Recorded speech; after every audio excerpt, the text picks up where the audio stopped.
हाँ जी दोस्तों, क्या हाल है? उम्मीद करता हूँ आप लोग सब ठीक होंगे। मैं भी यहाँ पे खैरियत से हूँ। आज हम बात करेंगे एक ऐसी लग्ज़री कार के बारे में, जो आज के टाइम पे कई लोगों की पसंदीदा गाड़ियों में से एक है। तो चलिए वीडियो को शुरू करते हैं। वीडियो को शुरू करने से पहले मेरे चैनल को सब्सक्राइब कीजिए और वीडियो को लाइक कीजिए। कार्ल बेंज का जन्म 25 नवंबर 1844 को हुआ, मर्लबर्ग, जर्मनी में। उनके डैड एक लोकोमोटिव ड्राइवर थे और माँ एक हाउसवाइफ थी। जब कार्ल बेंज 2 साल के थे तो उनके डैड की डेथ हो गई और उनकी माँ को अलग जगह पे काम करना पड़ा उनको पालने के लिए। कार्ल बेंज ने अपनी माँ की मेहनत को देख के वो एक अच्छे स्टूडेंट बने। 15 साल की एज में उन्होंने मैकेनिकल इंजीनियरिंग का एग्जाम क्वालिफाई किया और कार्लसरूहे पॉलिटेक्निक टेक्निकल स्कूल में एडमिशन ले लिया। इंजीनियरिंग की पढ़ाई कंप्लीट करने के बाद उन्होंने 7 अलग जगह पर नौकरियां करी। उन्होंने लोहे की कंस्ट्रक्शन कंपनी में काम किया, कभी वो ड्राफ्टमैन की तरह काम करते हैं और कभी डिजाइनर बन जाते हैं। जॉब करते करते वो अपने एनवायरनमेंट को देखते हैं और उन्हें एक चीज क्लियर हो गई, वो ये थी कि आगे चल के जो हॉर्स के जो घोड़ा गाड़ी वो नहीं होगी। अब ऐसी कार बनाई जाएगी जो खुद ब खुद सड़कों पर चल पाएगी। जबकि ये चीज वो अपने फ्रेंड के साथ डिस्कस करते तो उनके फ्रेंड बहुत इम्प्रेस थे, लेकिन कार्ल बेंज को इसकी ना परवाह थी। कार्ल बेंज ने 27 साल की उम्र में अपनी नौकरी छोड़ दी और एक मैकेनिक को अपना बिजनेस पार्टनर बना लिया। इस बिजनेस पार्टनर का नाम था ऑगस्ट रिटर। इन दोनों ने मिलकर एक लोहे का कारखाना छोड़ा और अपने फ्री टाइम में मिस्टर बेंज कार बनाने में लगा रहते जो खुद ब खुद चल पाए। कार्ल अपने इंजन के काम में बिजी क्या हुए तो उनके दोस्त ने उन्हें धोखा दे दिया। कार्ल को पता ही नहीं चला था कि वो क्या करे। उनके बिजनेस पार्टनर अगस्त रिटर के पास भी कंपनी की शेयर थी और इसी वजह से कार्ल इस कंपनी को नहीं छोड़ सकते थे, क्योंकि उनका खाना पीने का सारा पैसा इसी लोहे के कारखाने से आता था। लेकिन इस बुरी सिचुएशन में उनकी एक लड़की ने मदद करी, जो उसका नाम था बर्ता रिंगर, जो आगे चलकर इनकी वाइफ बनी। अब हुआ ये कि बर्ता के घर वालों ने उसके जहेज के लिए कुछ पैसे सेव किए हुए थे। बर्ता ने क्या किया कि इन पैसों में से कुछ पैसे लिए और उससे अगस्त रिटर के सारे शेयर खरीद लिए, जिसकी वजह से लोहे के कारखाने के अब 2 मालिक थे, बर्ता और कार्ल बेंज। इन्होंने बहुत से पैटर्न अपने नाम किए 2 सालों में। जैसे कि एक पैटर्न उन्हें मिला कि इंजन की बैटरी को इग्नाइट कैसे किया जाता है, दूसरा पैटर्न गियर शिफ्ट बनाने की, तीसरा क्लच के लिए, चौथा कार्बोरेटर के लिए, 5वां इंजन को ठंडा करने के लिए, 6ठा पैटर्न था स्पार्क प्लग पर और 7वां स्पीड रेगुलेटर के लिए। इतने पैसे लाने के बाद भी ये कंपनी पैसे नहीं कमा रही थी, जिसकी वजह से मिस्टर कार्ल बेंज वो कंपनी के कुछ शेयर्स इन्वेस्टर को बेच देते और उसके बदले में पैसे ले लेते और ये प्रोसेस काफी दिन तक चलता रहा और एंड में कार्ल बेंज के पास कंपनी के सिर्फ 5% शेयर बचे, जिसकी वजह से जो सारे इन्वेस्टर्स थे उन्होंने कार्ल को डिमोट कर दिया, यानी छोटी पोजीशन पे ला दिया और कार्ल बहुत दुखी हो गया। मिस्टर बेंज को पता चल चुका था इस कंपनी में रहकर उनके सपने पूरे नहीं हो सकते और उन्होंने ये कंपनी छोड़ दी और दोबारा से वो जीरो पे आ गए। कुछ हफ्तों के बाद बेंज 2 भाइयों से मिले, जिनका नाम था मैक्स प्रोस और फ्रेडरिक विलियम। ये दोनों एक साइकिल शॉप के ओनर थे। तीनों ने मिलकर एक नई कंपनी बनाई, जिनका नाम रखा गया बेंज एंड सी। इस कंपनी को जल्दी सक्सेस मिल गई।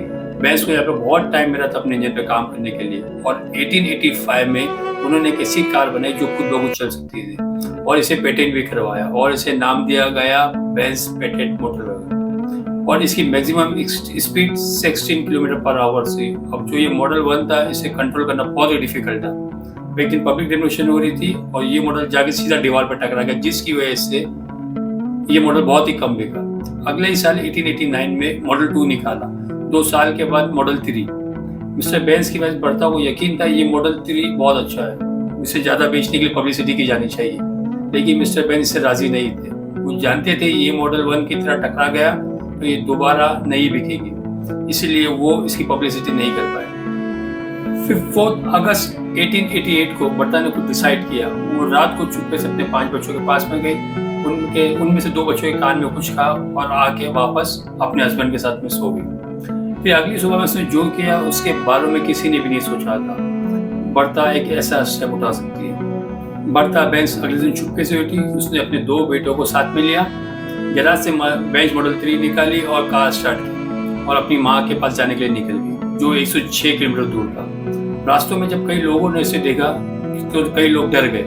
किसी को पता नहीं चल रहा था कि ये चीज़ क्या है जो खुद ही चले जा रही है और उसे चलाने के लिए कोई नहीं है, लेकिन मिसी बेंज फिर भी चलते रहे। उस वक्त मॉडल 3 में सिर्फ 4.5 लीटर ही फ्यूल आता था। उसने लिक्रोइन, जो पेट्रोलियम सॉल्वेंट था, उसे खरीदने के लिए एक फार्मेसी की दुकान पर रोका, क्योंकि उस जमाने में कोई पेट्रोल पंप नहीं था। उस फार्मेसी से लिक्रोइन खरीदा और उसे कार में डाल दिया। सबसे इंटरेस्टिंग बात तो ये है कि जर्मनी में जो फार्मेसी की दुकान है, इसे आज first fuel station of the world कहा जाता है, यानी सबसे पहला पेट्रोल पंप। इसके अलावा उस वक्त कौन से शुरू होते, बीच बीच में गाड़ी भी खराब होती थी, बार बार बढ़ता हुआ कार को रोकती, बच्चों को नीचे उतारती, कार को अपने हेडपिन से रिपेयर करती और दोबारा से अपनी गाड़ी चलाती। बीच में उनकी गाड़ी की ब्रेक पूरी तरह से घिस गई थी क्योंकि वो लकड़ी की थी।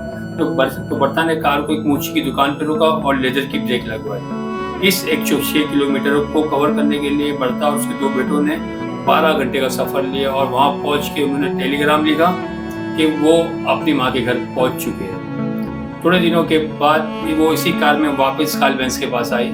इस ट्रिप से इन दोनों की बिजनेस को बहुत ही पब्लिसिटी मिली। इवन के ब्रेक की इम्प्रूवमेंट के बारे में बर्ता ने कार्ल को बताया, जिसकी वजह से इस डिज़ाइन को चेंज कर दिया गया। और इस तरीके से पहली बार एक वाइफ ने अपने हस्बैंड के इन्वेस्टमेंट को सामने लाया। बर्ता की इस एक्टिविटी से कंपनी को बहुत पब्लिसिटी मिली और इनका इंटरनल कंबशन इंजन बहुत बिका और बेंज दुनिया की सबसे बड़ी ऑटोमोबाइल कंपनी बनी। और 1899 में उन्होंने पूरी दुनिया में 572 कार बिकी। ये नंबर उस वक्त के लिए बहुत बड़ा है क्योंकि सारे लोग सिर्फ घोड़ा गाड़ी यूज़ करते थे, सिर्फ अमीर लोग ही इन कार को अफोर्ड करते थे। इस वक्त बेंज की कंपनी बहुत अच्छी चल रही थी, लेकिन एक और कंपनी थी जो उनकी कॉम्पिटिटर बन गई। अब वो बेंज की तरह बहुत अच्छी कार बनना थी। इस कंपनी का नाम था डायमर मोटर्स। अब इसमें 2 पार्टनर थे, बॉटली डायमर और विल्हेम मेबैक। अब ये दोनों थे ही दोनों इंजीनियर्स, लेकिन जो डायमर थे बहुत अच्छे बिजनेसमैन थे। वो जानते थे अपने बिजनेस को मैक्सिमम प्रॉफिट कैसे निकालते, लेकिन ये समझ और इतने अच्छे बिजनेसमैन कार्ल बेंज नहीं थे। 1887 में Daimler motor front engine motor car बना चुकी थी, जो कि आज की कार की जैसी दिख रही थी। बेंज की गाड़ी उसकी भी अच्छी दिख रही थी। और इसके बाद डायमर मोटर्स ने बनाया अपना मास्टरपीस, जो कि था मर्सिडीज 35 HP। अब इस कार का नाम मर्सिडीज क्यों पड़ा, इसके पीछे की स्टोरी बहुत अच्छी है। डायमर मोटर कंपनी के मालिक ने बात मान ली और ये मॉडल बहुत ही फेमस हुआ। इसके बाद जर्मनी की इकोनॉमिक हालत अच्छी नहीं थी, जिसकी वजह से दोनों बेंज और डायमर की कार नहीं बिक रही थी। अब ये दोनों कंपनी ने डिसाइड किया कि अब इन्हें मर्ज कर जाना चाहिए और इन्होंने एक्चुअली में किया भी यही। और इस कंपनी को नया नाम दिया गया डायमर बेंज कंपनी। इसके बाद जितने भी इस कंपनी ने मॉडल निकाले उन्हें डायमर बेंज कहने की बजाय मर्सिडीज बेंज कहा, जैसे कि Mercedes model S, Mercedes model SSK etcetera. और इन सारे मॉडल को एक बहुत ही फेमस डिजाइनर ने डिजाइन किया था, जिसका नाम था फर्डिनेंड पोर्शे। पोर्शे नाम तो आपने सुना होगा। अप्रैल 1929 में कार्ल बेंज की डेथ हो गई जब वो 84 ईयर्स के थे। और इसके बाद एंट्री हुई अडोल्फ हिटलर की। हिटलर को मर्सिडीज बेंज इतनी पसंद थी कि वो खुद भी उसमें ट्रैवल करता था। हिटलर चाहता था कि पूरी दुनिया को पता चले जर्मनी की कार ही सबसे बेस्ट है, इसलिए उसने डायमर बेंज कंपनी को कहा कि तुम ऐसी कार बनाओ कि दुनिया में सबसे तेज हो, और हुआ भी ऐसी। जितनी भी उस वक्त वर्ल्ड में कार हुई थी उसमें से मैक्सिमम रेस बेंज की कार ने जीते। एक और कंपनी थी उसमें जो कार जीत रही थी, जिसका नाम था ऑटो यूनियन। ये भी जर्मनी की कंपनी थी। फिर 1939 में वर्ल्ड वॉर सेकेंड स्टार्ट हो गया। सेकेंड वर्ल्ड वॉर के दौरान हिटलर ने जर्मनी की मैक्सिमम कंपनी को कहा कि वो अब आर्मी के लिए प्रोडक्ट बनाएंगे, इसलिए डायमर बेंज कंपनी ने भी अपने मेन प्रोडक्शन बंद कर दिया और जर्मनी के लिए व्हीकल और ट्रक्स बनाना स्टार्ट कर दिया। हिटलर ने जब बेंज कंपनी को कहा कि और ट्रक बनाओ, पहले तो बेंज कंपनी ने विमन वर्कर हायर किया, लेकिन उससे बात नहीं बनी तो जो जूस वर्कर थे उन्हें वर्कर बना के जबरदस्ती काम कराया। एक टाइम पर 63,000 प्रिजनर बेंज कंपनी के लिए काम कर रहे थे। जब जर्मनी वॉर हार गई तो इस कंपनी की इमेज बहुत खराब हो गई कि इन्होंने प्रिजनर से जबरदस्ती काम कराया, जो कि डायमर बेंज कंपनी ने एक्सेप्ट भी किया, क्योंकि जर्मनी कंपनी के अलावा फॉरेन में इनके जो प्लांट है वो इनसे ले गए और जर्मनी वाले मैन्युफैक्चर प्लांट सिर्फ उनके पास बचे। अब इसके बाद इस कंपनी ने अपनी इमेज बिल्ड करना स्टार्ट किया। पहले एम्बुलेंस बनाए और उसके बाद पुलिस के लिए व्हीकल, और बाद में दोबारा कॉमन लोगों के लिए गाड़ी बनाना स्टार्ट कर दिया। अगर मैं बात करूँ 2022 की तो उन्होंने 24 लाख गाड़ियाँ भेजी, तो जिसकी टोटल वैल्यू थी 13,640 बिलियन इंडियन रुपीज, जो कि टाटा से ऑलमोस्ट 3.5 गुना ज़्यादा थी।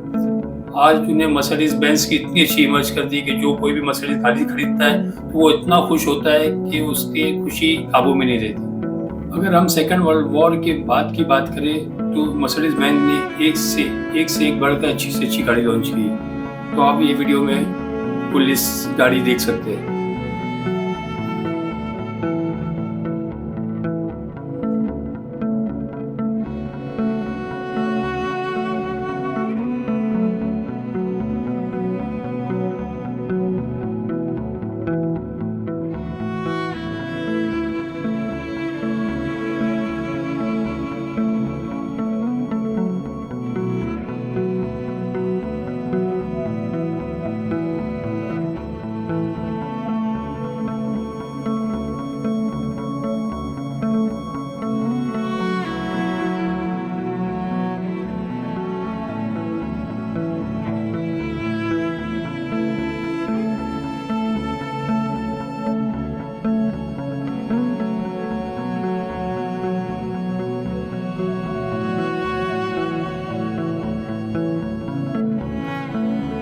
मसल्स के बारे में एक इन्फॉर्मेशन आपको अच्छी लगी होगी तो मेरे चैनल को सब्सक्राइब करें और वीडियो को लाइक करें। Thank you.